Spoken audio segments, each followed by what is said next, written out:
Hi, everybody. I wanted to give you a heads up for another beautiful interview I did with Ioana Ilieva. She's the Bulgarian fencer. She's number 2 in the world. And the interview was in Bulgarian because due to her preference, and that's okay with me. Of course, I can speak Bulgarian. I'm Bulgarian. I'm proud to be Bulgarian. So how the translation is gonna go, I don't know yet, but as of the video, you guys can see the subtitles and hopefully they're translated correctly, because obviously I'm not gonna translate every single word I say or she says. But as for the audio, we're gonna probably try AI, but if it doesn't work, you're just gonna have the video. It was a beautiful interview I did with her. She's such a special person to my heart. I know her since she was 14. She came to the United States for a couple months to train with us and some of our fencers. And yeah, and the rest is history. She's incredible. She's the best Bulgarian fencer of all time. I don't think, somebody's gonna argue that, but anyway, I'm gonna put my 2 cents. So hope you guys enjoy the podcast, and if you have any questions, leave comment below and subscribe so you don't miss any podcasts. I'll see you later. Bye. Йоана, благодаря ти много, че си на моя подкаст. Дойде в Америка.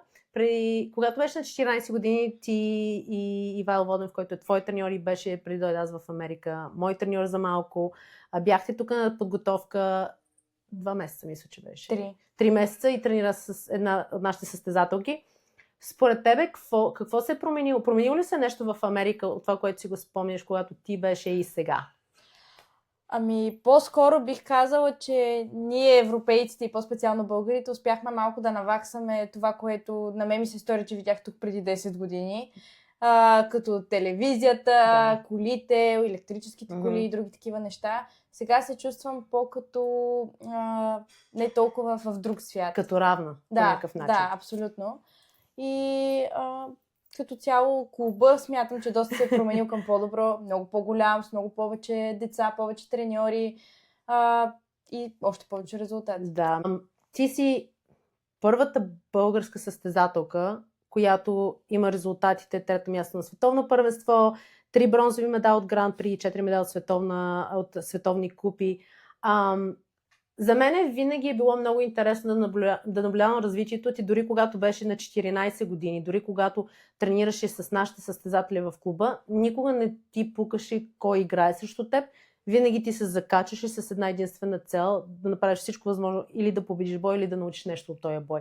Според тебе, променила ли ти се психиката по някакъв начин от когато беше на 14 години и сега, къде си номер 2 в света, което това е невероятен резултат, това е, аз не знам някой някога да го е постигал това от България, още повече, ако си говорим от държава, която е толкова малка и ти нямаш толкова много власт, защото ние имаме състезатели от Америка и по един начин хората виждат американските състезатели, по един начин гледат българските състезатели. Същите неща все още важат за мен, с разликата, че отстрани се чувствам все едно повече се съобразяват с това, коя съм аз. И по някой път е трудно, когато треньорът ти каже, ти трябва да тренираш това нещо, също теб стане състезател, който знаеш, че може да го биеш много, но ти трябва да правиш точно обратното, където той е най-силен, да се подчиниш, знаейки, че може би това ще те лиши от победата на този бой. Затова в крайна сметка сме на тренировка, за да станем по-добри. Но всичко това естествено се притъпява и се опитваш да го притъпиш и това те прави по-добър според. Аз винаги съм си мечтала, когато тренирах още, да имам отбор, както ти имаш отбор зад гърба си, и момичетата много добре се развиват и много си помагате взаимно. Мислиш ли, че за тебе някой път има голямо напрежение и някакъв товар да можеш да си винаги добър пример? Защото имаш и ти моменти, в които не се чувстваш добре, но ти винаги трябва да си някакъв добър пример. Има, даже са доста често. Но за това ние ходим на психолог, където всъщност говорим, че е много важно да си общуваме помежду си, а не просто да заставаме на пътеката и да знаем, ти взимаш тази позиция, ти тази. И много често аз казвам: момичета, съжалявам, давам всичко от себе си, но днес не се чувствам добре, уморена съм. И когато пък някой друг играе добре, винаги мога да му кажа: добре, че си ти, да мога да разчитам сега някой на това отборно благодарение на теб. Но пък го има и чувството, че когато знаеш, че тези хора разчитат и тези хора са седяли в залата предния ден, когато ти си играл, нямаш право да се чувстваш изморен. Казваш си: няма значение, боли ме, не боли ме, връзваш се и си готов да играеш, пък след това вече можеш да се оплакваш колкото искаш. Аз много често си говорим с нашите състезатели и аз много говоря и за теб и за други състезатели. Примерно, когато те гледат видео за нещо и те викат, ма тя винаги изглежда, примерно, усмихната и така нататък. И аз това им обяснявам, че тя може не винаги да се чувства така, но ти си в момента, в който ти трябва да дадеш всичко от себе си, всичките тия тренировки и лишения, ти не можеш да си позволиш да си ядосан, да ревеш по време на бой, каквото и да е. А какво става зад колисно, само ти си знаеш, защото на всеки живота ми има моменти, които са прекрасни, но има и не толкова хубави моменти. Ти не можеш да избереш кога да е хубавия момент, когато трябва да ходиш на състезание. Как според тебе ти се справяш с такива неща, когато примерно нещата не върват по твой план, но ти трябва да се състезаваш? Опитваш ли си да разделяш в момента, че ти трябва да се фокусираш върху състезанието и каквото става дали в къщи или така нататък, в момента не можеш да го контролираш? Много ми помага боя в това да изключа всичко останало, което става извън пътеката, но когато има моменти, в които ми е трудно или се отразява по някакъв начин и ти си разстроен заради боя, но то не е проблема в боя. Просто гледам да изляза от залата за малко, сама, без някой около мен.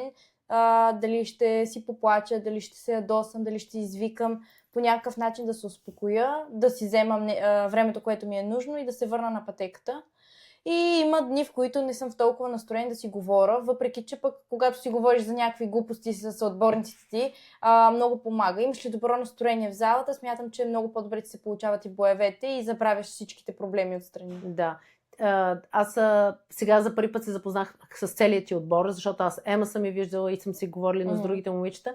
Имате много хубав отбор и аз точно това някой път си говоря и за нашите деца, че аз винаги съм мечтала да имам отбор, нали, който ти в момента имаш, защото всичките сте много задружни и всичките, разбира се, имате една цел и индивидуално всяка една да стане колкото може по-добра, но и като отбор да постигнете, защото понякога в нашия спорт като отбор е по-лесно да постигнеш понякога медал, отколкото индивидуално, нали, зависи от държавата. Има ли нещо, което ти промени в тренировката си сравнение с преди да започнеш да се състезаваш на жени?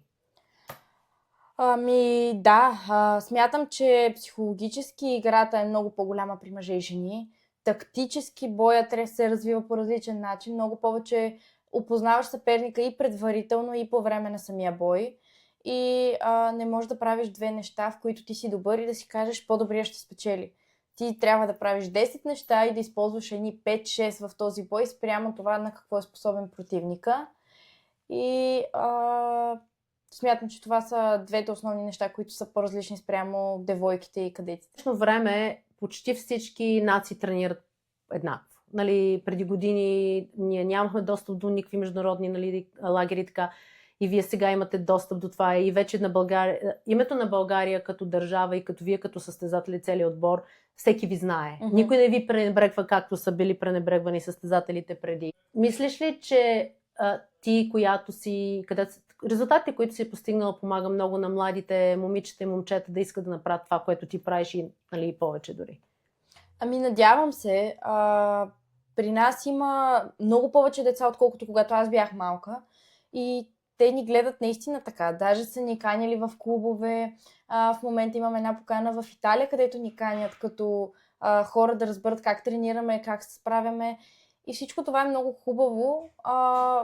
Просто смятам, че малко се забравя пък какво е било. И искам повече хора да знаят всъщност ние при какви условия сме тренирали, с какви неща сме се изправили, как те са ни направили толкова силни, а не масажи, психолози, треньори, втори треньори. Тези неща се получиха вследствие на резултати, за разлика от много други държави. И затова според мен отбора, който имаме, е доста по-корав и готов да издържи по-екстремни условия. Това бих казала на децата, които гледат, всъщност да се радват на това, което имат, но да знаят да се борят за всяко едно нещо, защото днес го има, утре не. Абсолютно. Значи, при моето време, когато тренирахме, нали, условията пък бяха още по-зле от тебе. И аз, когато, примерно, сега децата ходят на световни купи в Европа и някой път в клуба, нали, не е много добре дали е развит или дали има климатик или няма. И аз тогава казвам на децата, това няма никакво значение. Всички тренират при еднакви. В момента вие ще се състезавате при еднакви условия. И ние също тренираме все още без климатика. Трябва да бягаш да се стоплиш. Но според мен, въпреки че понякога съм си мислила колко е негативно това, което аз съм тренирала, но аз си мисля, че в момента дребните неща не ме притесняват по никакъв начин. На мен ми е смешно, когато някой, примерно, температурата е с 1 градус повече или по-малко, или слънцето не се е показало и това е голям проблем. И ти веднага виждаш един такъв състезател, как от най-малкото нещо намира причина, как нещата няма да станат. Кое е нещото, което не обичаш да го правиш като в тренировката, но знаеш, че ти помага изключително много в боя? Предполагам, че футворка ми е най-неприятен, тъй като при нас вече работи момента, в който не треньорът ти казва направи това и това. Ти знаеш, вчера съм загубила най-много с такива точки, по този начин трябва да го повторя 50-100 пъти, за да не го правя повече. И това е вече въпрос на самоконтрол, ти да застанеш, да го повториш, да го изпълниш максимално правилно и да знаеш, че на състезанието няма да го повториш или на тренировката. И съответно това е най-досадното нещо, което знаеш обаче, че трябва да го направиш. Значи, много ми прави впечатление при младите състезатели.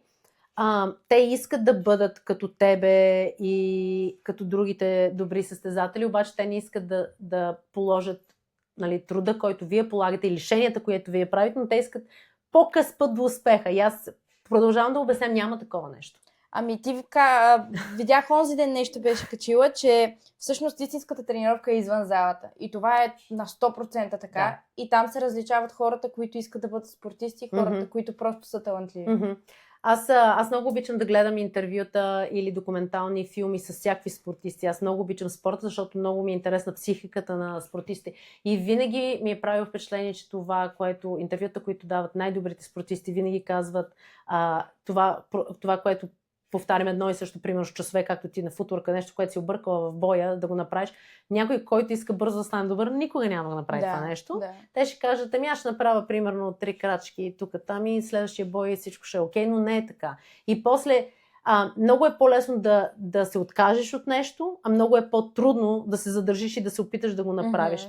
Но другото нещо, което аз казвам на децата, разбира се, не всеки ще бъде световен шампион, не всеки ще спечели медал, но един ден, когато спорта приключи за някой, ти си преминал през нещо, което те е изградило като човек и което за мен е едно от най-важните неща. Да, аз също не обичам да губя, но същевременно аз виждам колко е тежко на нас като треньори с мъжа ми да се опитваме да окураджаваме децата, не винаги да се фокусират на медал. Нека да се фокусираме на процеса, който ви изграждаме, а вече медала може да дойде и може да не дойде. Аз не мога да обещая. Но когато видя някой, както е като тебе и като твоите съотборнички, толкова много да се трудите, когато дори треньорът ти не е до вас, за мен това ми показва разликата между вас и останалите, които искат да са като вас, но никога да не положат труда, който трябва да положат. Имала ли си моменти, в които ти е било трудно и си искала да се откажеш и ако е да, какво те е накарало да прогледнеш по-голямата картина на нещата? Какво искам аз за спорта? Може би най-трудно ми беше, когато дойде момента между juniors и seniors, където всички казват, трябва ти време, трябва да мине 1-2 години, да влезеш, да се отиграеш, да видиш разликата. Аз не вярвах, понеже на 16 аз правех 32-ки, 64-ки при жените и мислех, че имам страхотна бъдеща кариера, която седи зад мен. Но те минаха една след друга годините и аз 5, 6, 7 години продължавах да седя до това ниво. 64, 32, нито по-нагоре, а по някой път и по-надолу. И много ми беше трудно, чувствах се много по-добре на тренировка, но не ставаше. И в този момент имахме проблеми в федерацията, нямахме финансиране, като цяло беше доста неблагодарно. Аз трябваше да водя тренировки и си мислиш какво трябва да правиш в живота си вече. Нали? Ти си на 20 или на 18. Но тогава си казах, добре, така или иначе уча в момента за треньор, така или иначе цялото ми време влиза в залата, нищо не става, трябва да променя нещо. Няма смисъл да повтаряш едно и също и да мислиш, че резултатът ще бъде различен. И започнах много да разучавам добрите състезатели. Всички, които бяха в топ 10, топ 16, хората, които ми харесваха като настроение, емоция на пътеката, и открих колко интелигентни хора, не всички, но някои от тях са много по-интелигентни от други. И дори да не са винаги на първо място, виждаш перспективата в тях. И си казах, аз искам да бъда като тях. Аз не искам да бъда като тези, които една година са много добри и след това ги няма. И започнах да си записвам кой състезател в какво е добър, къде всъщност има пропуск, тъй като фехтовката е като камък, ножица, хартия. Всяко действие има нещо, което да го противодействие. Да. И започнах да ги гледам, започнах да си мисля, добре, това действие е страхотно, така ще противодействаш. И в този момент имах периоди, в които аз се справях много добре по време на един бой, например води 8-2, и след това не мога да завърша боя, падам 15-10, на 12. И започнах да мисля, в тези моменти те ми правят 10 точки по еднакъв начин. Какво трябва да направя? И тези неща не ги мислиш по време на боя, ги мислиш преди лягане, сутрин като станеш, защото утре това ти се повтаря с идеята ти да намериш решение. И когато намерих решение на тези неща, всъщност изведнъж от 64-ки и 32-ки аз влезнах в осмицата. Това беше много по-голяма стъпка за мен. Да. После известно време пак седях там, после направих 16-ка, осмица, една година бях изцяло в 16-ката и всъщност изрязко дръпнах, както казвам.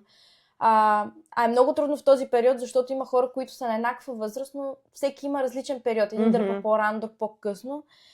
И когато аз видях първата осмица, тогава разбрах, значи аз наистина правя правилно нещата.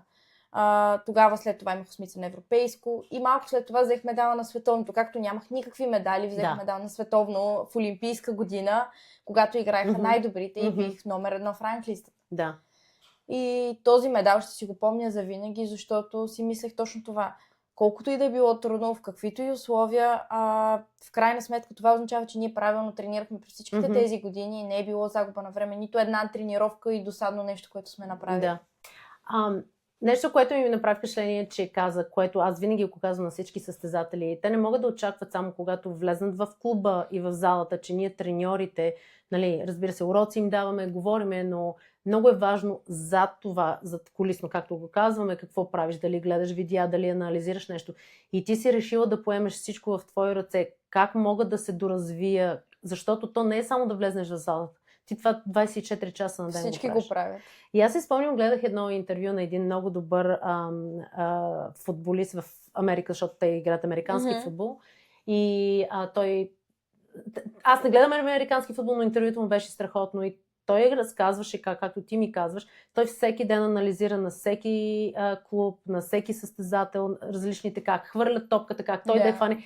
Той си има тетрадки написани с всичко това. И това казвам, че за тези деца, които си мислят, че само влизаш в клуба, взимаш урока, играеш боеве и си тръгваш, това не е всичко.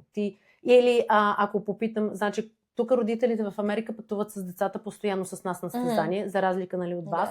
И родителите ги записват, им записват видеята на всеки бой. Всеки път, когато отидем в залата след състезание и аз ако питам колко от вас си гледаха боевете, никой не си дига ръката. Искам, защо родителите ви ги записват? Това не е за мене. И те казват, защото аз паднах боя и ми беше мъж. Точно заради това погледни какво си направил и когато те погледнат, те не вярват, че са играли по начина, което аз им казвам. Много на мен ми е интересно, защото разликата между българския менталитет и американски е различен от тази гледна точка, че от американските деца те се раждат с увереност.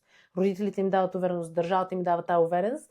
Аз се спомням, когато ние пътувахме, ние сме свити, вървим с една чанта, която дори нямаше колела, да приличаше чанта на ски. С чужда екипировка. Да, с чужда екипировка. Аз трябваше да нося екипировката на момчетата, защото федерация имаше 4 маски.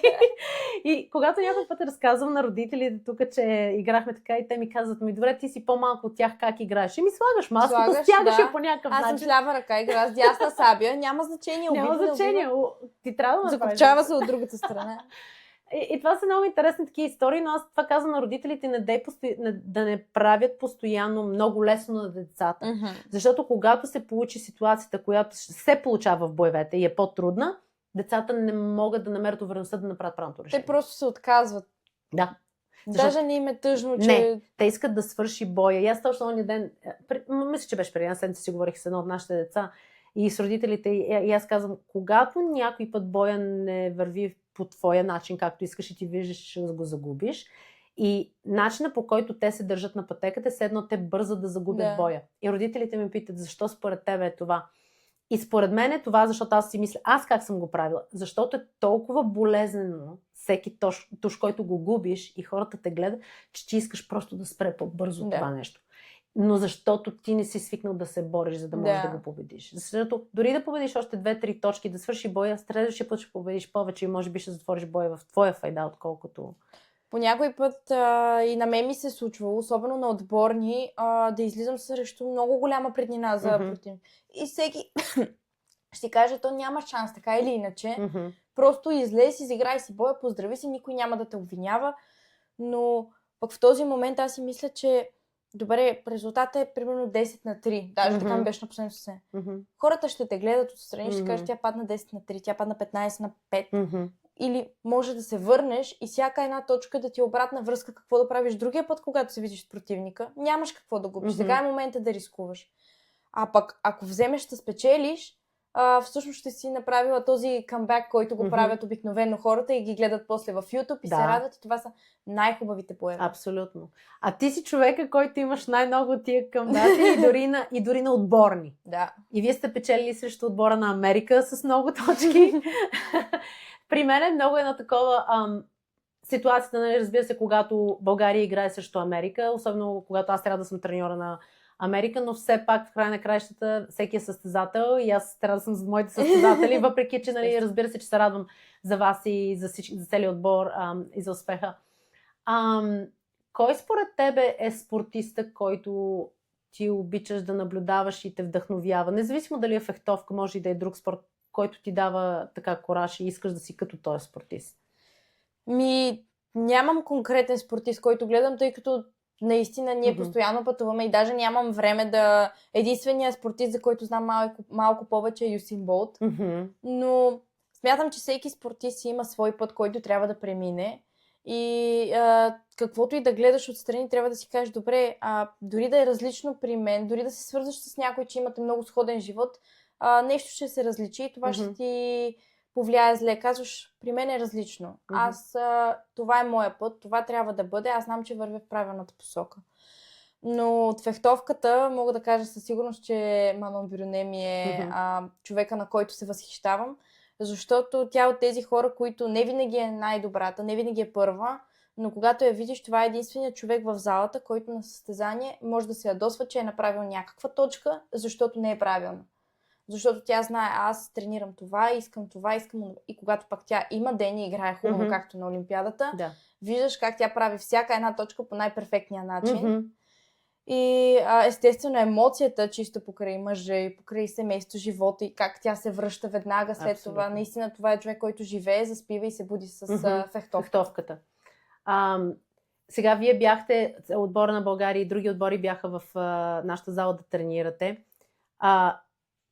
Направи впечатлението между тебе и Емура, защото тя е номер 1 света, ти си номер 2.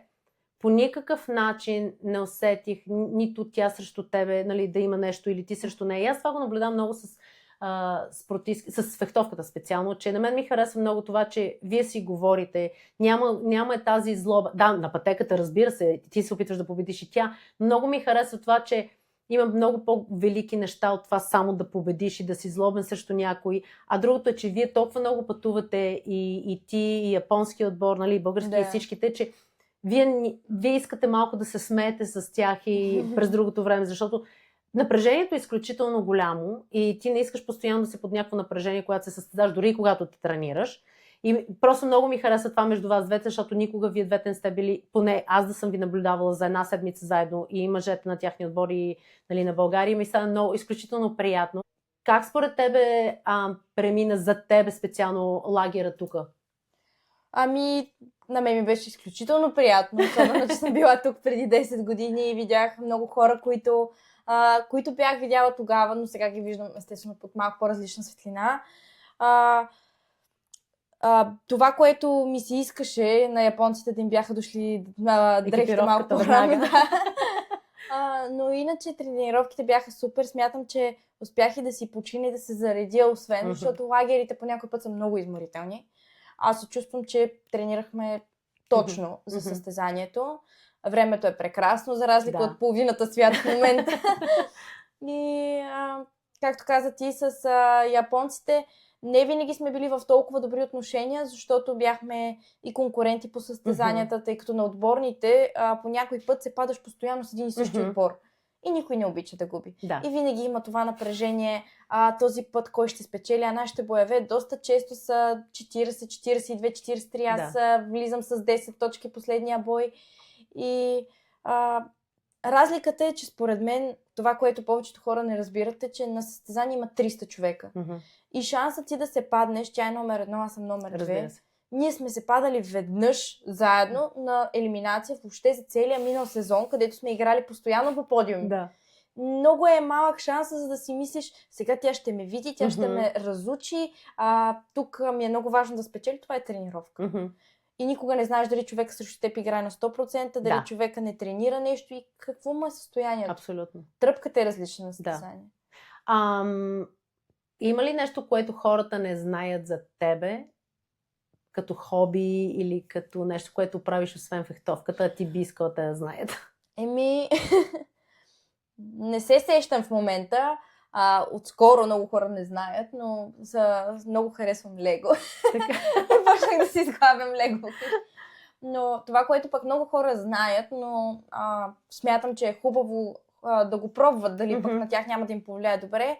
Когато ми е много натоварено, много психологически тежко и на състезание, аз изключвам телефона, не отговарям на съобщения, не влизам в социалните мрежи, защото смятам, че всичките тези неща просто те облъчват. Разконцентрират те. И когато мине състезанието, мине напрежението, е много приятно да си отвориш телефона, но в този момент наистина ме натоварва много и не мисля, че влияе добре. Аз точно това щях да те питам преди малко за социал медията, защото ние имахме една състезателка, която правеше нещо много хубаво. Тя преди няколко дена преди състезанието си изтриваше социал медията и вика така, аз не искам да погледна, не гледам нищо, не зная нищо. И може да играеш някоя игра, да се разсейваш или да слушаш музика. И това е много хубаво, че ти го правиш, защото много е важно вие да се пазите в позитивно настроение. Ние знаем, че доста неприятни неща се случват по света, но в момента, когато ти трябва да играеш и ти си положил толкова труд, за да се подготвиш за това състезание, ти не искаш нещо, което ти нямаш контрол над него. Абсолютно. Да и напрежение, когато ти постоянно виждаш неща, които те натоварват. Например, на Олимпиадата, аз постоянно виждах съобщения. Готова ли си за Олимпиадата? Всичко наред ли? Успех? Как е селото? Може ли да пратиш клип? И аз не издържах. Не успях да ги изтрия, защото бях сама. Ако отбора беше с мен, нали, още една причина, наистина отбора да е страшно важен, ти се смееш, излизаш от тази кутийка, в която гледаш целия свят и живееш. Аз не успях да го направя и според мен за това не успях на Олимпиадата да се представя по начина, по който ми се искаше. Не може да се разсееш просто от цялото това нещо. Да, но преди квалификацията, 1 месец преди това, аз изтрих всичко. Инстаграм, Фейсбук, само Viber си оставих за баба ми. Да, с роднините. Да, и това беше.